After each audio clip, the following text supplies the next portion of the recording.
महिलाओं ने अभी तक हरतालिका तीज का व्रत नहीं उठाया है, उनके मन में शंका है कि ये व्रत कब से शुरू करना चाहिए। तो इस वीडियो को बिना स्किप किए पूरा देखें, आपकी समस्या का समाधान मिल जाएगा। जय सिया राम। सभी महिलाओं को हरतालिका तीज व्रत की हार्दिक शुभकामनाएं। हरतालिका तीज एक ऐसा व्रत है जिसकी बराबरी कोई और दूसरा व्रत नहीं कर सकता। कोई भी दूसरा व्रत सौभाग्यवती स्त्रियों के लिए बनाया ही नहीं गया है इसकी बराबरी का। यह एक ऐसा व्रत है जो कि हर महिला को रखना चाहिए, चाहे वह सुहागन हो या वह विधवा हो या फिर कोई कन्या है जिसका विवाह नहीं हो रहा है, उनको भी यह व्रत ज़रूर रखना चाहिए।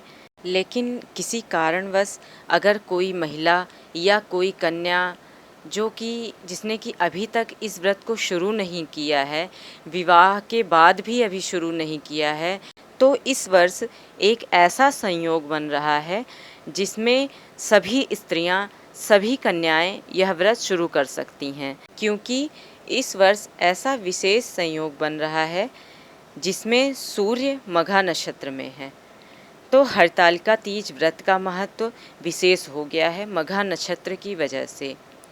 हर साल ये नक्षत्र नहीं होता है, यह नक्षत्र किसी किसी वर्ष ही हरतालिका तीज पर बनता है। तो ऐसे नक्षत्र की होने की वजह से इस व्रत का महात्म्य और ज़्यादा बढ़ गया है। हरतालिका व्रत कथा की पुस्तिका में लिखा हुआ है और कई शास्त्रों में, वेदों में लिखा हुआ है, भाद्र मास से शीते पक्षे तृतीया हस्त संयुक्ता, अर्थात भाद्रपद मास के शुक्ल पक्ष की तृतीया तिथि को हस्तपद नक्षत्र में से युक्त हो, उसमें हरतालिका व्रत किया जाता है। हस्त नक्षत्र होने के साथ साथ मघा नक्षत्र होने से इस व्रत का महात्म्य और ज़्यादा बढ़ गया है। तो आइए हम जानते हैं कि ये मघा नक्षत्र कैसे लगता है और इसमें कैसे महिलाएं व्रत अपना शुरू कर सकती हैं। तो नक्षत्रों की संख्या 27 होती है और 2 तरीक़ों से इनकी गणना की जाती है, चंद्रमा और सूर्य। 27 नक्षत्र हर वर्ष एक वर्ष में घूमते रहते हैं। तो चंद्रमा की गणना प्रति दिवस होती है और सूर्य की गणना 13, 14 या 15 दिन में होती है। वो अलग अलग हर बार होती हैं।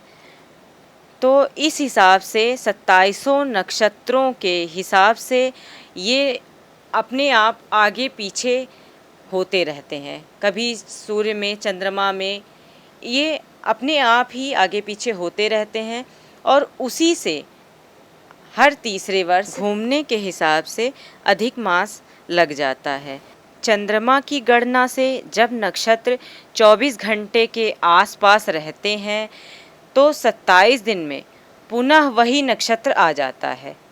लेकिन सूर्य की गणना वर्ष पर्यंत चलती है। तो उसमें इस साल 2022 में अगस्त में सूर्य मघा नक्षत्र में आ गए हैं। चंद्र गणना के हिसाब से हर वर्ष हरतालिका तीज में हस्त नक्षत्र तो उसके आसपास रहता ही है, लेकिन सूर्य गणना में संयोगवश किसी किसी वर्ष ही मघा नक्षत्र और हस्त नक्षत्र दोनों होते हैं।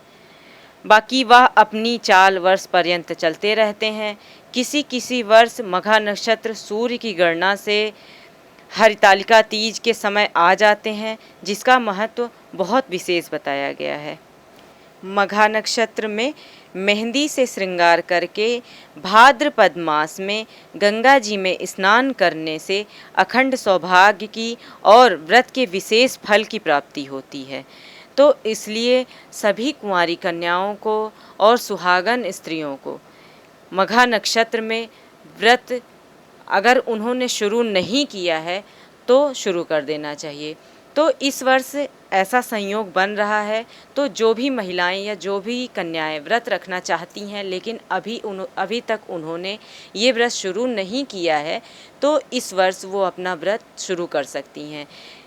क्योंकि कुछ कन्याएं किसी वजह से नहीं रखती हैं व्रत, या उनका विवाह नहीं हुआ है, कहीं कहीं मान्यता है कि विवाह के पहले व्रत नहीं रखती हैं और उनका विवाह हुआ है, तो वो ये व्रत शुरू कर सकती हैं इस वर्ष से। आशा करती हूँ कि आप सबको ये वीडियो पसंद आई होगी। अगर अच्छी लगी हो तो कृपया लाइक करें और मेरे चैनल को सब्सक्राइब करें और कमेंट में ओम नमः शिवाय ज़रूर लिखें। या आपको कोई और जानकारी चाहिए, कुछ और भी जानना है, तो उसको कमेंट बॉक्स में आप लिख सकते हैं। धन्यवाद।